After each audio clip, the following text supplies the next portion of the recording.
what I want to do is tell you a little bit about what I'd like you to take away from this. I mean, I'm going to read these things for over just to talk about it a little bit. I want to recognize, first of all, technology is every place, and it's not going away. Hopefully you're going to learn a little bit between what is harmful versus helpful screen time. I'm going to speak mostly about helpful screen time. We're also going to talk about the risks and dangers, okay? And there certainly are risks and dangers. I'm hoping that you will learn a little bit about some of how popular video games can help kids with executive functioning skills and some of the newest neurotechnologies, which are designed specifically for kids with ADHD or developmental delays to help them. And then I want to tell you a little bit about how you can make your child's gaming digitally nutritious. How can you choose and use technology to help kids, and what can you do with it to make this happen? So this is not actually a person playing a video game. This is what's called, this is a piece of artwork called The Girl in the Garden, okay? And this was done by Mary Cassatt, someplace between 1880 and 1882. I happen to be lucky enough to be in Paris to the Musée d'Orsay, and when I looked at this at first, the first thing I thought of was, my God, this child's looking at her video, at her screen, at her cell phone, and looking at it. And the point I want to make is that these screen time issues, they're not new, okay? They are happening all over the place. What I want to do is talk about screen time in general, not specific to kids with ADHD, but just talk a little bit about that and recognize that what I'm talking about for the neurotypical population is the same for ADHD, if not more, when we talk about how much is going on. So this is fairly recent data from Common Sense Media. If you want to find a great place to look about games, technologies, movies, things like that that are good for kids, it's a wonderful website. Just great work, okay? What they found is that the younger kids, even 5 to 8 year olds, are spending 3 hours or more a day, okay? Increasingly for kids, it's TV, but it's also YouTube. If you have a 5 or 6 or 7 year old and they haven't discovered YouTube yet, they're probably going to want to discover it and play with it, okay? What we also have found is the lower the income, the more the screen time happens, okay? So kids who come from wealthier families are likely to spend 1.5 hours to 2 hours a day, where kids who come from poorer families, 3.5 to 4 hours a day. Teens and tweens, how much screen time are they playing? Well, this is entertainment time, not school time, okay? And if you look at this chart, it's really remarkable. Tweens, more than 5.5 hours a day. Teens, 8.5 hours a day. During the pandemic, it grew much faster. For kids, it's different sorts of things that they're doing. Tweens are more likely to be playing video games, but now they're beginning to use social media more. Teens are on social media. And some of this is also music, listening. So now they're also listening to podcasts. So here's a little bit of information about what the kids are doing at different ages, okay? And essentially what we see is video games are clear second to watching videos for tweens and teens. Smartphone ownership. Well, it's amazing how many kids own smartphones, and you can see the percentage, and it's even grown just in between 2015 and 2019, and even more so now. This was done 2019, and 93% of 18-year-olds had smartphones. Now, what's maybe to me even more remarkable is how young kids are getting these smartphones and cell phones. So this is a study done in 2019. By the age of 6, 9.5% of kids had their own cell phone. Personally, as a psychologist, as a developmental psychologist, I think that's a really bad idea. Just they're not prepared for using these phones and what they can see them. By the ages of 11 to 12, the largest population of kids get their cell phones. So that's kind of the high point of the age that kids get cell phones. So about 25% of kids get their cell phones between the ages of 11 and 12. But this is maybe even the most remarkable thing. 35% of kids have their own cell phones prior to the age of 9. Now, kids have these cell phones. What do parents think about the cell phones? Well, they don't think they're so great for the kids. Not at all. okay? And you can see. So they do think that cell phones and can help kids to be more creative and pursue hobbies and interests. One of the actually interesting things about technology that was thought probably back in the early 2000s was that kids who are playing video games and using technology all the time would be less creative than their peers from 20 years earlier. Well, there was some great research done with huge amounts of videotapes of kids creative play that were looked at from the 80s and 90s, and then they compared it to stuff in the 2000, 2010. Well, turns out that kids who've grown up with technology are actually far more creative. And if you think about it, there's so many more creative things that they can do. All the kinds of, we'll talk about, for example, Minecraft later, but go beyond it. Think about all the kind of artwork you can do. Think about all the kind of ways that you can use the computer to look up things and become more creative in terms of your writing. So there's so many kinds of things. Now, but nonetheless, there are real concerns about using cell phones. Cell phones are often problematic in terms of using. They interfere with social skills at times. And there's all the social media drama. If you happen to have a 10 or 11-year-old or 12-year-old child, particularly the girls, we're finding now, at least in my personal experience in my practice, is that these kids are so involved in some of the social dramas, and it's not good for them. It's just not. Okay. Nonetheless, it can help them to learn. It can help them with creativity, and we're going to talk about that. And as I said at the beginning, these things are not going away, okay? They're not going away, and so it's incumbent upon us to take a look at what do we do with this. Now, before I go on to talk a little bit more about kids with ADHD, what I want to do is talk a little bit about the fact that adults are important with this too, okay? So this is a Nielsen study done in 2018. Adults spending 9 hours, 22 minutes a day on screens. Now, you might say that's work. No, 90 minutes a day are work.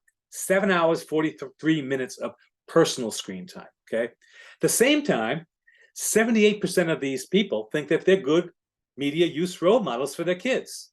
Okay? They think, these same parents think that social media reduces physical activity. Almost 50% are moderately or extremely concerned about their kids' online use. So it's just remarkable what adults are doing. And one of the things that I hope to impress upon you is that if you have any way of reducing your child's screen time or making your child's screen time at least what I call digitally nutritious, better for them, have an opportunity for learning or engaging with others, then you need to do the same thing. Modeling is so important. I can't show you this video, unfortunately. I would strongly encourage, if you want to see some great, really, really funny videos, Will Farrell did a bunch of videos for Common Sense Media. They're all up there. This one is the device-free dinner, but there's about a half a dozen of them that are hilarious. They're only 30 to 60 seconds, well worth watching. I would actually encourage you to watch them with your kids. Well worth it. Now, what's interesting is I'm telling you how much everybody's playing these games and doing stuff, but teenagers are beginning to recognize that they're spending too much time on their cell phones. When Common Sense Media did a study, I think it was 2018, 54% of teens said they spend too much time on their cell phones. They know it. They want, and after the pandemic, they wanted to have more FaceTime with real people, not FaceTime on the computer, but real face-to-face time after the pandemic because they couldn't do it. One of the interesting quotes that they've used in some of the studies of Common Sense Media was that the best thing about the pandemic was more time with their family. A lot of teenagers said that. Now, I actually wrote a book called The Gaming Overload Workbook. It's a book written for teenagers about moderating their use of screens. The tack that I take to talk to teenagers is say, hey, these screens are here. We know that you use them to do stuff with your peers. There's all kinds of good stuff that you can do. There's also dangers and risks to it. One of the things that I point out to them is something I'm going to talk about in just a minute, is that you got to take a look at yourself and say to yourself, why do I spend so much time on screens? Okay, because that's one of the real big issues here. Okay, now we know that there's some risk and dangers. This is not my point in this particular presentation, but let's take a look at this. These are legit. Okay. And part of the problem, that, as I see it, is that digital play, video games, other kind of screen-based play can become the primary type of play that children have. and it overrides everything else. And as I said to you at the beginning of this, and I'll talk a whole lot more about this, is I think that children's play is so important for them in terms of learning, in terms of their relationships with others. It's their opportunity zone. This is how kids learn best. But technology can make this all into one type of play. So it can make it a little bit like if you go to the gym and the only thing you do is curls the whole time and you don't do anything else in your body. Well, you'll probably look a little bit like Popeye if you're old enough to remember what Popeye looked like, but you won't really be fit. And the same thing is true when you spend so much of your time with games and technology. And we know obesity is a problem. There are people who talk about violence and video games. Most of the data doesn't really support that, but certainly kids who are sensitive to this and they're prone to violence, it can exacerbate it. And parents are concerned. 56% of parents are concerned about technology addiction. 38% are concerned about oversharing personal information. 36% access to pornography. At the same time, 94% of parents believe that technology can positively support their children's schoolwork and education. And for our purposes here, there does seem to be a greater risk for kids with ADHD, autism spectrum disorder, depression, and anxiety in their use of technology. And particularly, they may be more apt to become addicted. And there's a new disorder in the DSM-5 called internet gaming disorder. Again, not a topic of this conversation, but one to look at. So here's the point I want to make. I don't think we should be blaming the kids, okay? And I would say you want to look at these recommendations here. You want to look at this, okay? For many adults, you're working 24 hours a day and you're on screens and doing stuff, okay? So I think we need to look at how busy we are. Sometimes we don't have enough time to kind of look at what our kids are doing. Adults need to be more involved. I think adults need to think about what I would call sustainable use of games and technology. So one simple idea is to just section off parts of your life from technology and keep them tech-free. So I have a friend I just spent the weekend with a few weeks ago, and we were on vacation with his family and my family, and he loves to do the New York Times crossword puzzle on his iPad. But what he does now is he makes sure he has his first cup of coffee before he opens up his technology. So it's a very simple interventions, but it's a way to kind of not just be absorbed in that all the time. For many families, like eating dinner, not having screens, putting phones away at a particular time, making sure that there's other activities that you can't use screens. So that kind of thing is important. Now, again, I'm talking about screens in general now, not talking about video games per se. So, and screens have become kind of the, I call it the cure for 21st century boredom, okay? Next time you go to an airport, look around and see what people are doing. Everybody's staring at their screen. You might see 5% of the people with an actual book in their hands, or maybe another 5% talking to someone else. They all got screens. Wait in line someplace. What do people do? They stare at their screen, okay? So we're spending way too much time with it, okay? And part of that is because people like Steve Jobs, Mark Zuckerberg, Bill Gates, Jeff Bezos, they're smarter than us, okay? At least they're smarter than me. Maybe they're not smarter than the people who are at this, at this webinar, but they're smarter than me, okay? Because they know that the longer you stay on the screen, the more money they make. And guess who else knows that? Every single teenager who gets on a screen. And if you talk to them about that, you can get them to think a little bit more about this. I mean, one of the things I did in my book, the Gaming Overload Workbook, is I really tried to talk about this in a couple of different chapters. There are a bunch of little activities so that the kids would be cynical, because teenagers are nothing but cynical of adults, and they should be, because they're watching us adults kind of spend so much time on their screens. But getting them to be cynical might make them say a little bit like, I don't want to do what they want me to do. One of the best ways to learn about this is Adam Alter wrote a book called Irresistible. And he talked about the things that people who make games and technology have done to make it so easy to be there with it. Portability. So for example, now if you look at teens, most of their stuff is on their phone, okay? They'll watch a movie on their phone. I can't understand that, but they'll watch movies on their phone. They'll read books on their phone. They'll do all kinds of stuff. So it's portable. It's there physically and psychologically.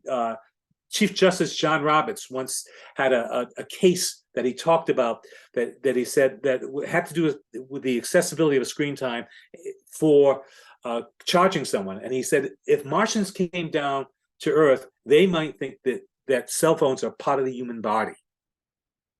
Other things that happen, stopping cues, like, when you're reading a book, you can stop at a chapter, okay? How many of you watch Netflix, okay? And 5 or 10 seconds later, I can't remember what it is because I try to only watch one at a time. I'm not always successful, but I try really hard, in part because I want to be cynical about this. There's the next one, and there's cliffhangers. So it's like you need to know and you need to watch it, okay? When we look at the games that kids play, there are artificial goals. We're building a character, collecting items for a quest is ongoing. You have to keep doing it. You have to keep doing it.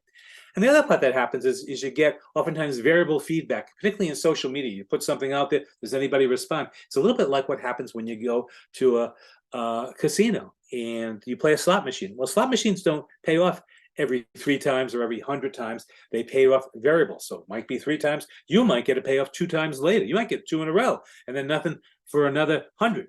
You never know, but it's variable feedback is what happens with technology. So now let's actually talk about the kids with ADHD.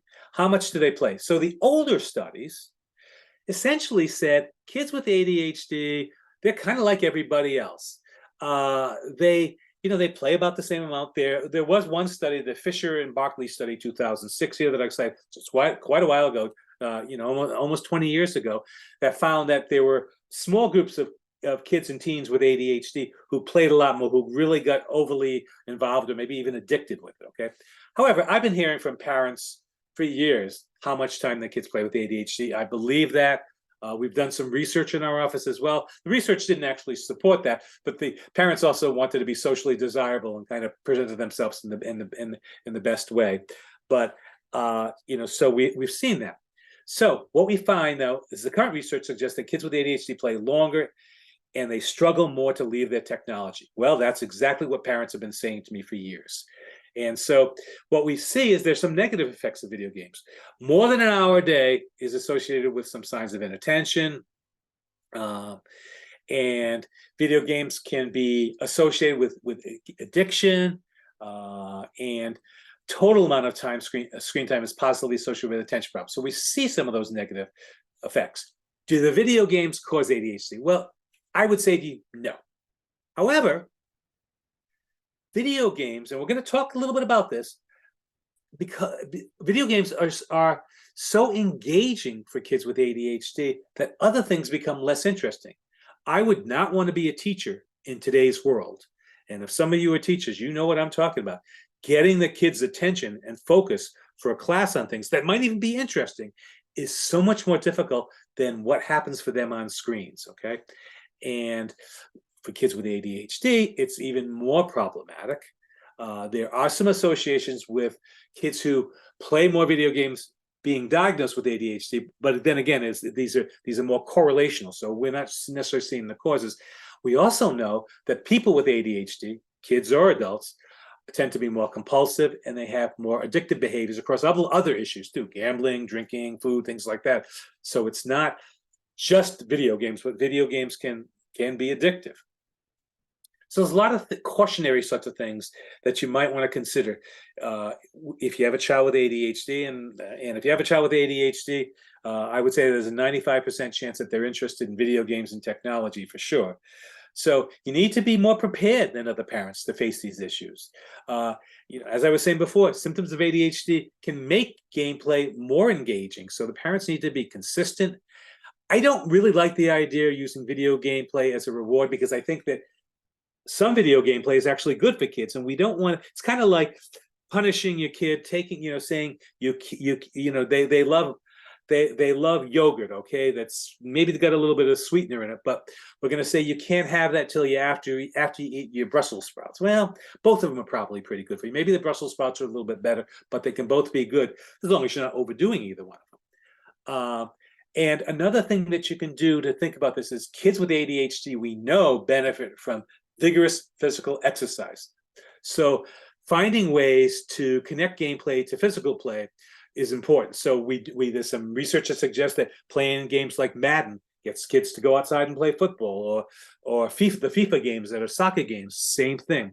The Wii has a lot of games that engage with physical activity. For those of you who have had a chance to look at virtual reality, there's some great games that involve a whole heck of a lot of movement. A couple of them are called Beat Saber and Supernatural, are a couple that I've seen. So now let's talk a little bit about video games and how they use tools that capture attention, engagement, and maybe addictive, okay? So the kinds of strategies that teachers and clinicians have been using for years to help with kids with ADHD. A lot of the behavioral interventions use these kinds of things here. We're going to talk about point of performance interventions, feedback that's immediate, make sure that that feedback is meaningful, presenting things in a bunch of different ways, making it individualized to the child. And then the last part here is really not part of what games do, but this is part of what adults can do, which is kind of to apply some of the teaching principles, including things like previewing and setting goals, to the kids using the games. But what I'm trying to say here is that these types of interventions that psychologists and other clinicians have been using to help kids with ADHD for years are really built into video games, okay? The video games are direct and immediate, okay? They light up the brain, okay? Failure's okay with video games because that's how you learn to play a video game. You fail and then you learn from that. So what we're seeing is that that's what goes on. So how can we use these games as a tool for learning, okay? So again, back to what I've been saying for this whole session, and I hope that you remember this. Play equals learning. When children play, they learn. Now, you can play the same thing hours and hours and hours. You may not learn too much more about it, okay? So that's one of the reasons that we need to be playing all kinds of things and doing all kinds of things. But digital play, using screens in video games, is a form of play, and you can learn from that, okay? So if we look at this as kind of an all-in-one question, it's really difficult to look at whether the games are good or bad. They're both. They're both. They're not good or bad. So much of this is based upon what kids are doing, how much they're doing it, how involved other people are with it, and really, are they doing the other things they need to do to build their brains and to take care of themselves. Now, there's some pretty good data that suggests that kids who play video games for about 1 hour a day, this is this last study on the bottom here, which says daily screen time, about 1 hour a day, are actually healthier than kids who play 3 or 4 or 5 hours a day. Well, that makes perfect sense. What's not so intuitive is that kids who are on screens, and at least about 1 hour a day, are actually healthier than kids who don't do anything at all. Part of it is they're more connected. A lot of times, most of the game playing that kids do now is social in nature, so they're playing with their friends. And then, by the way, that's one of the things I would really encourage parents to look at here. If your child wants to play video games, especially younger kids, they want to play video games online with other people, make sure it's online with other people they know. And especially, if possible, with people that they know from school that they're going to see the next day, so they can talk about that stuff. They can talk with their friends, and now they are really involved in some social stuff as well. Knowing the way the kids are with games, they'll be talking about it, and they'll talk about how they solve problems. They'll be thinking about this. This is what we really want them to do in the real world. We want to help them to actually take that kind of thinking and go to the real world. So use what they're learning in games and apply it to the real world. So part of that is, from my take and what I've been working on for years is, can we use games to improve executive function skills? So there's a whole series of studies that have found that just playing the games themselves improve a variety of executive function skills. I think we need to go beyond just having the kids play the games. I don't want to give kids Minecraft or Roblox or the newest Zelda game and say, here, improve your executive function skills. And it may improve them a little bit. I think that we can make that so much more powerful for them. And that's when I talk about digitally nutritious, that's what I'm talking about. I'm talking about how do we do that? How do we take that kind of learning that they're doing in the games and make it into what I'll call game-based learning, make it into real world learning. So there's a series of studies looking at this kind of stuff. So how can you use these games to help kids? So now games have a lot of qualities that help kids to focus. They require engagement. They learn how to follow directions. As failure is okay as well. You can see some of the things here. Some of these kids have problems following directions. They learn to follow directions in these games, okay? One of the reasons that kids like games and technology is because many of these kids struggle with self-esteem. I'm certain that some of you as parents have noticed that your child's self-esteem from playing video games is much more than it is from their performance in school. Well, most of the kids, unfortunately, are not going to become professional video game players. They're not going to have a YouTube channel that helps make them hundreds of thousands of dollars a year. They're not going to be on some kind of professional team. However, interestingly enough, there are now lots and lots of jobs in the world of esports. It's grown dramatically. So think about a sports team if you happen to live near a large city. Let's say I live near Boston. If you can't tell by my accent, I'm in Rhode Island actually. But just like the Red Sox and the Celtics, and I guess we'll talk about the Patriots who stink this year. But those teams have major companies with many employees. The same thing is now starting to happen in the world of esports. So there's going to be lots of lots of employment opportunities for kids who love gaming. And if this is something they love to do, then it's great. So how do you find games? Okay, look for games that practice some planning and organizational skills that require flexibility. And you'll see that in a lot of the best games. Okay, sustaining their attention, games that can foster creativity. The newest Zelda game is very creative, that utilize self-control, metacognitive skills, where they have to think about what they're doing. What I'm going to do is I'm going to show you a few of those games right now. These are games that we're using at our lw4k.com site, which I'll give you a link to in a free membership to go to, so you can actually see this. These are what we do at LW4K is we take popular games, we create a cool video where it shows, it's like the videos, the Let's Play videos that kids like to watch on YouTube. It shows the kids somebody playing the game, and we talk about the skill that they're going to use, and we teach them about the skill. We tell them, what does it mean to be flexible? What does it mean to be flexible in the real world? What does it mean to be flexible when you're playing Pokemon? And now we're going to practice something. Now you're going to do something in the game. We give them an assignment to do in the game where you're going to use flexibility. And we do that with a few different videos for each particular game. And then at the end, we actually give them real world activities that we want them to follow through with that use the same skill. So Pokemon happens to be a great game for that. My favorite of all time is Minecraft. I remember the first time I heard about Minecraft, I think it was like 2008, 2009 from a teenager. And at that point, it was only teenagers playing. And then it slowly evolved so that Minecraft was being played by lots of younger kids, 6 and 7-year-old kids. And now I hear about a lot of adults playing Minecraft. So Minecraft is one of the best games for this. Now it's overly engaging in the sense that you could play forever. It's an open world game and you can just keep on going and going and going. And that's a problem. It's hard to set some limits with Minecraft. So I've written a lot of things on our Learning Works for Kids website about how parents can kind of jump in on Minecraft and help kids to kind of get off of it, because they don't want to stop because they're really involved and engaged with what they're doing.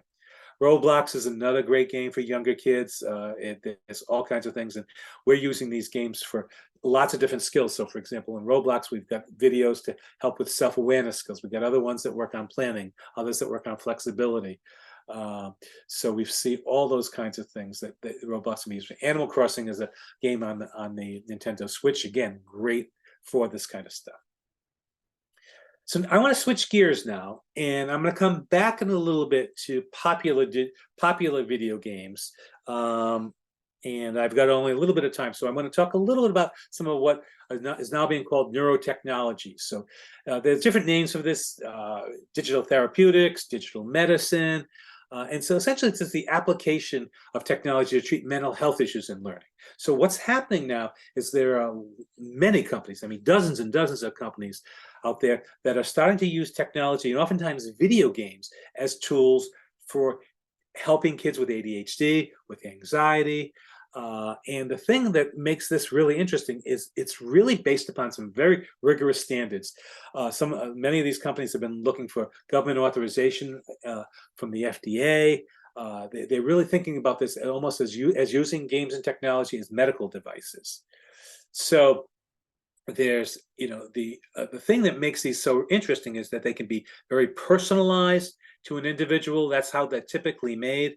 they use evidence-based approach, and they target very specific brain functions. So none of the major companies, at least the ones that I have been researching and had conversations with, are talking about this is the treatment for ADHD. And nobody's saying, here's how we're going to treat ADHD, forget about medication, forget about everything else, just use this. They're saying these are adjunctive treatments. They're using combination with other interventions. So let's talk about a couple of them. One of them is EndeavorRx. This is one you may have heard of. This was the one that was FDA approved as a treatment for kids with ADHD. And what I like about EndeavorRx is it's fun. I mean, the game is interesting and exciting.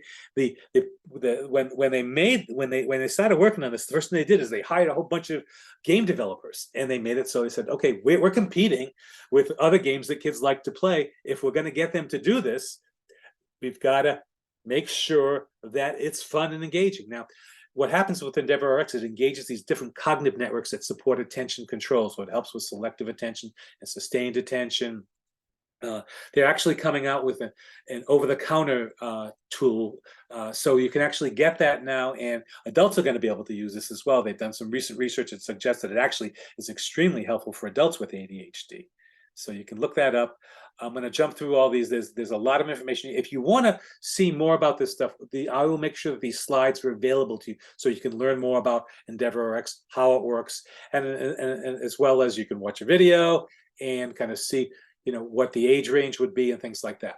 Another one that I like is Mightier. And Mightier is really a game that's really focused more, actually a series of games.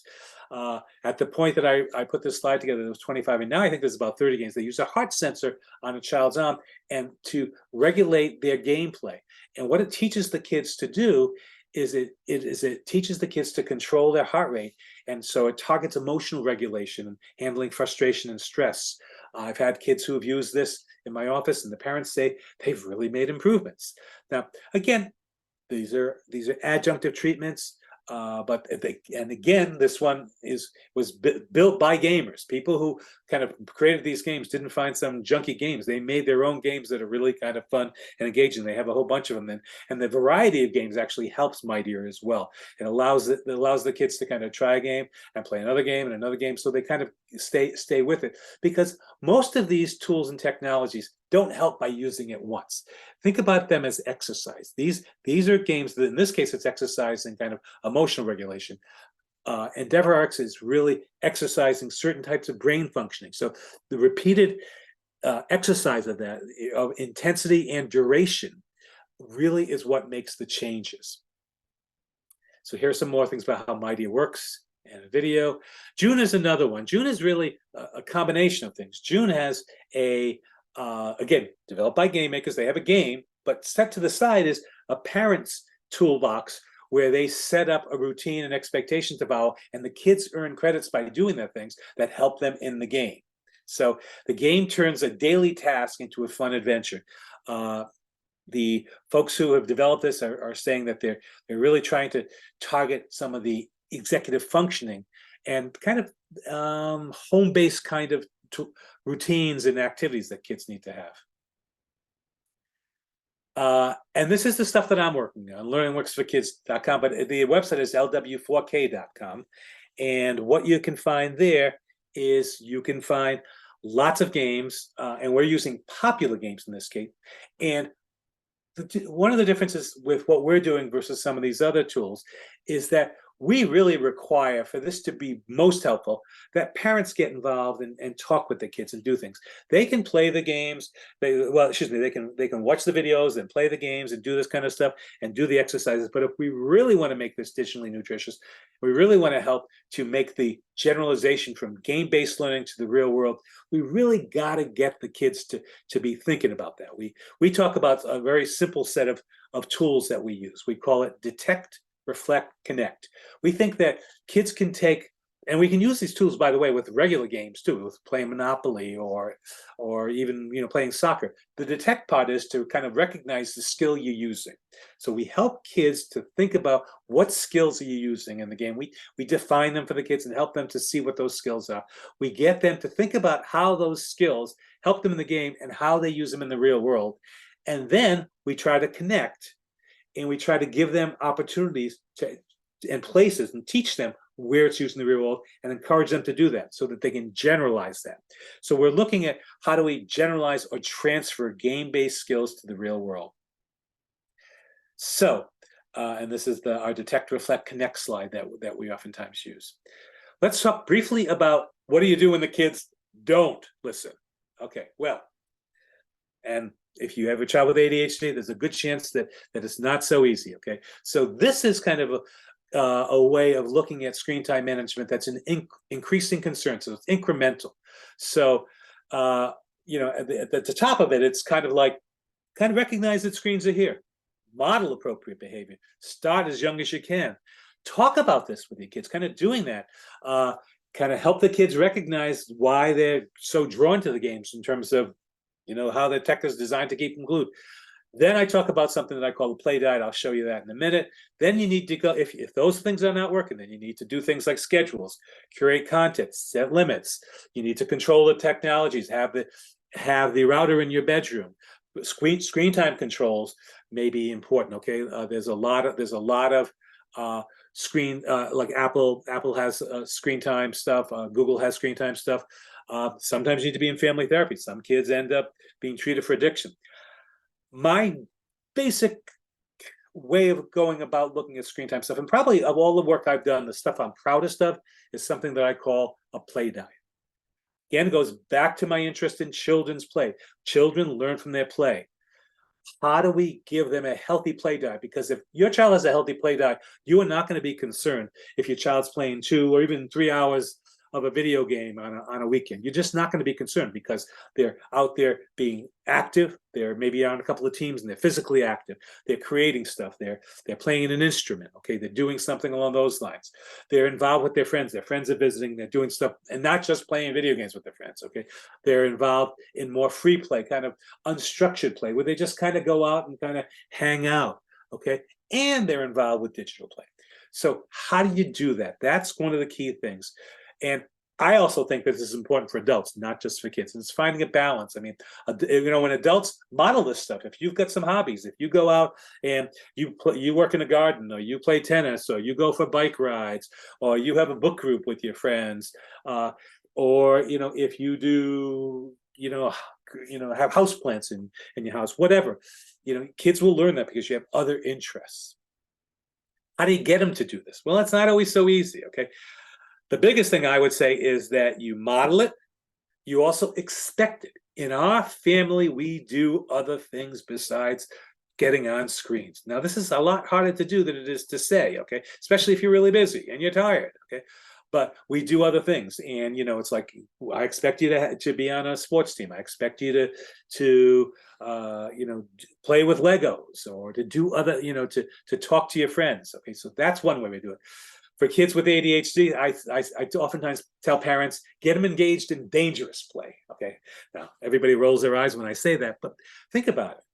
Kids with ADHD are drawn to risk, okay? So I'm not talking about doing skydiving without a parachute, but I am talking about skateboarding and snowboarding. I am talking about rock climbing. I am talking about hiking in crazy places. I am talking about stuff like that, learning how to do, you know, dives from the high dive board, doing that kind of stuff. You also have to provide money and effort and interest in these activities. You want to make your home the place to be.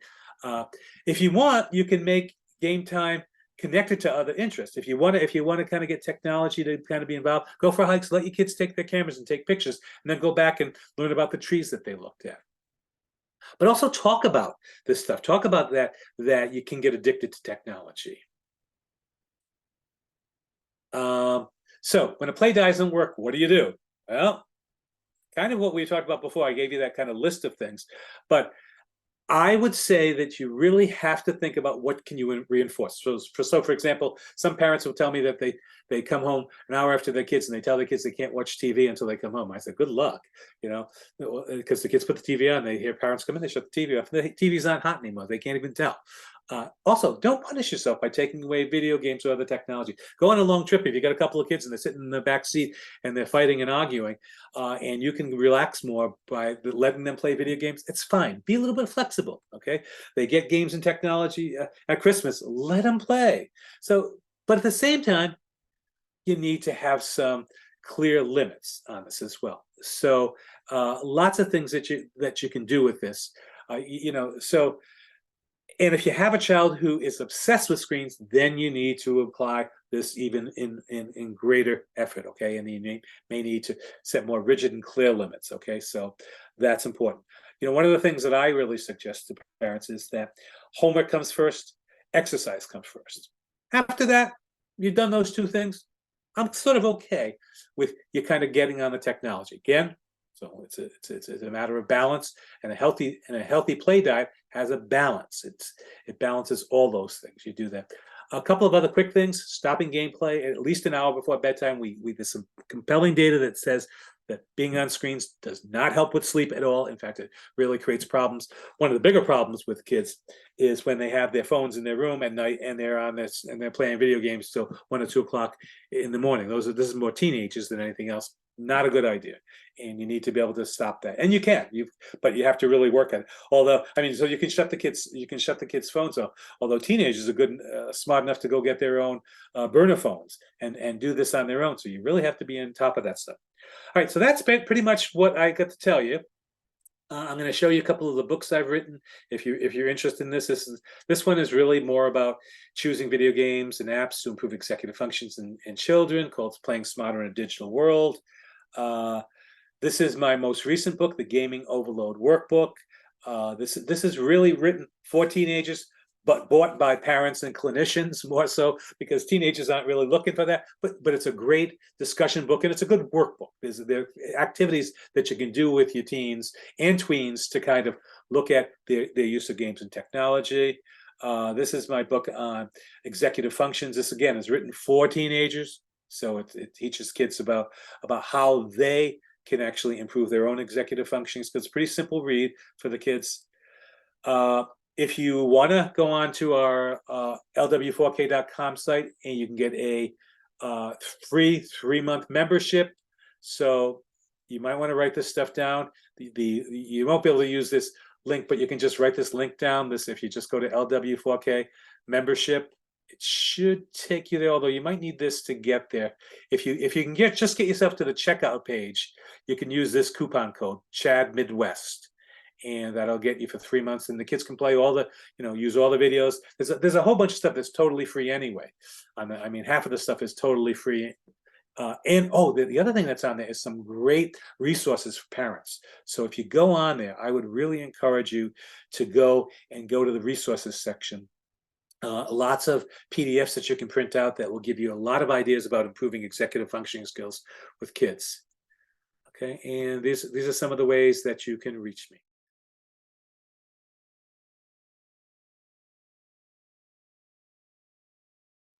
Someone said, I walk into my son's room and say, get off your electronics, do something real, and then immediately go and work on my laptop or phone. I know you know what I'm talking about.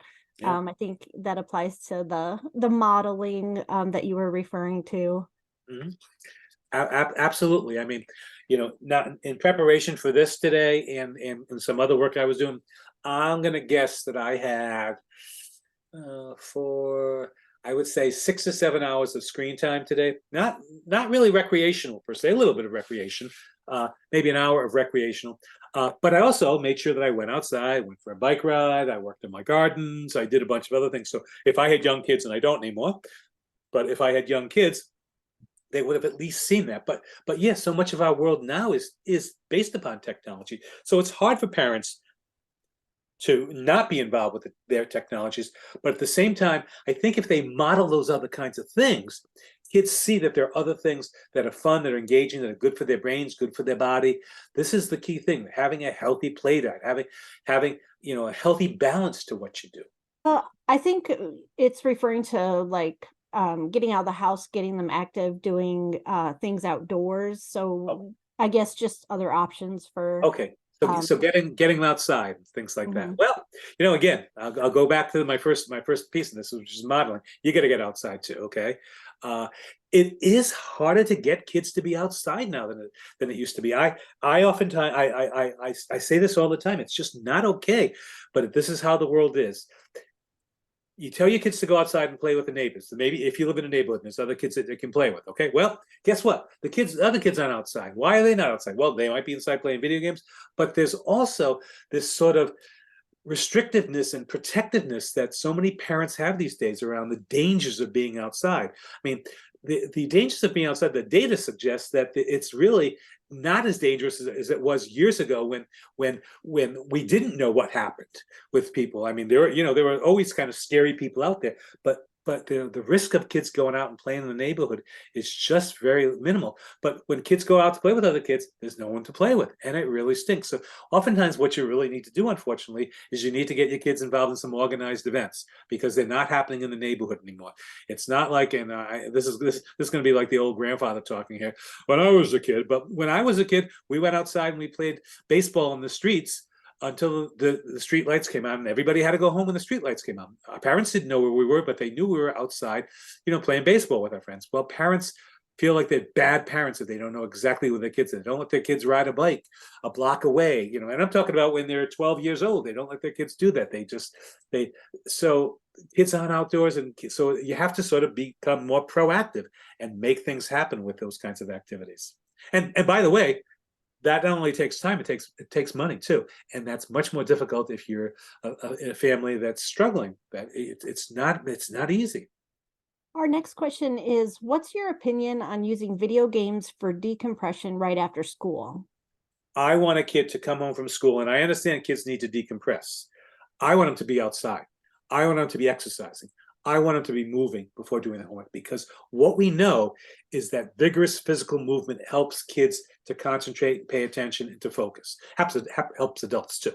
So, if any of you ever have to do kind of a paper you have to write, or you have to kind of study for something, go out and get some good exercise. Give yourself something healthy to eat, and then sit down to do it. You'll actually remember more, and you'll be more open to it, and you'll be more attentive. So if I had my druthers, that's what I would do. For some kids, that may not be possible. It might not be possible depending upon where you live and your ability to supervise and to do those kinds of things. But I would say if you're going to do that, then that needs to be a really short-term sort of thing. And you need to kind of talk with your child about the game they're going to play and how they're going to know when to stop it. That's one of the best suggestions, by the way, that I can give you about how do you transition, how do you get kids out of games. Before they start playing, you get the kids to tell you when they're going to stop, what they're going to be looking for. You have some kind of limit, but you really kind of work with them so that they have some ownership and autonomy with that, because ultimately you really want to teach your kids to be able to stop themselves from being on screens and do other kinds of things. So that can oftentimes help. It won't help every time. I'm not going to tell you that's going to help every time. And you sometimes you'll get, can I have 5 more minutes? And you can kind of say, sure, 5 more minutes, and put a timer on it. And it's like, when you get the kid to agree to that, they're allowed to do that again. If you don't do that, you lost that privilege for a while. So, but yeah, I would rather see the kids do other things. In some cases, maybe that's what works. And our next question comes from a parent who says, my son loves Minecraft, but lately he wants to watch people play Minecraft instead of play it. Should I be concerned that this is less active?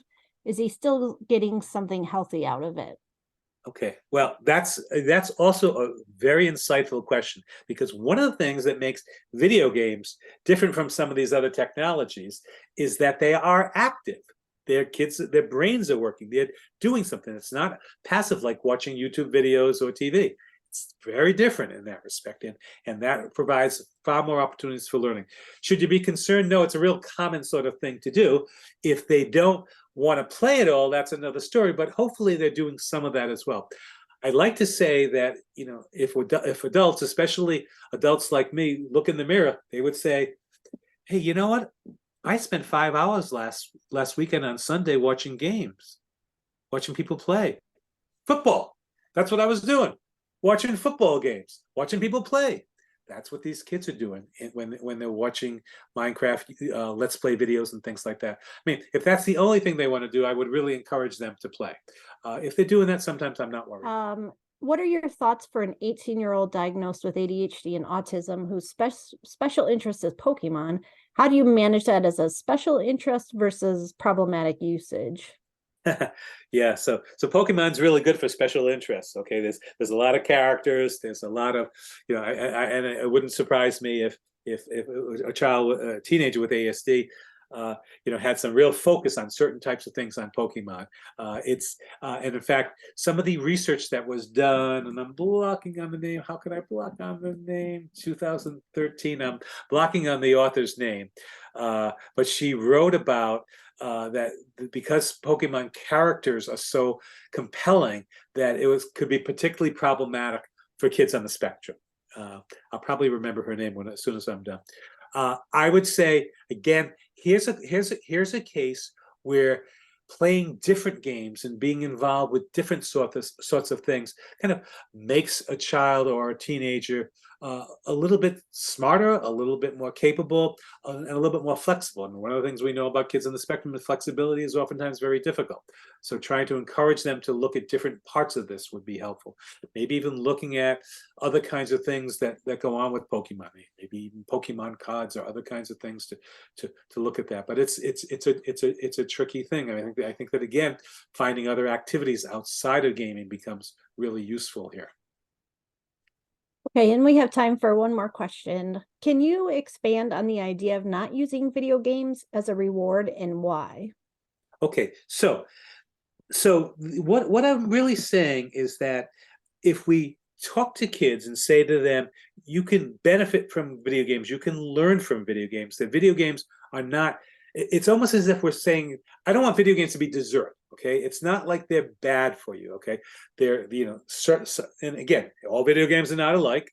You notice I didn't talk about Grand Theft Auto or Call of Duty or any first-person shooters. We're really we avoid those in all of our work because there's a real violent component to that. But I don't look at games as dessert or reward. I look at them as an opportunity to play. It's just that what we want kids to do is we want them to have a variety of play, not just that. So, I mean, we wouldn't think about saying, well, actually, sometimes parents have, and when they do this, if they come to my office, I will tell them that when they'll say, well, we're going to take, you're not doing well in school, so you're not going to be able to be on the football team. And I go, oh no, football is good for the kid. They're exercising, they're out running around, they're doing social kinds of things. This is a good, healthy thing for them to do, and it actually might help them do better with their homework. Now, I don't know that video games are going to help the kids do better with their homework, but I think that if we can use the games as kind of just, you have access to that, unless you've done something wrong, you have access to that. I would not necessarily, I mean, you can use extra time. One of the things I do oftentimes suggest is that you allow kids to have extra time on their video game. So if you set, let's say you set a limit of an hour or 90 minutes, something like that. Both of those are reasonable depending upon the age of the kids. That you say, okay, well, you've gotten all your work done, you got some great grades, you exercised today. If you want to play, for another half hour, that's okay. So that way, I think it's useful as a reward, but not necessarily as something that you have to sort of earn. Now, for some kids, that may be what you got to do. Okay, I'm not going to tell you that that you shouldn't do this. I would just prefer it to not be a reward. I prefer it to be something that you're kind of allowed to do. It's kind of like we wouldn't take, if a kid loves to read, and there are kids like this where they're in school and they're in their class and they're pulling out a book all the time, that the parents say, you're going to put your book away and do other things. I mean, we wouldn't really want to take books away and reading from kids, but if that's all the kid did, we might want to say to them, you got to do something else besides read.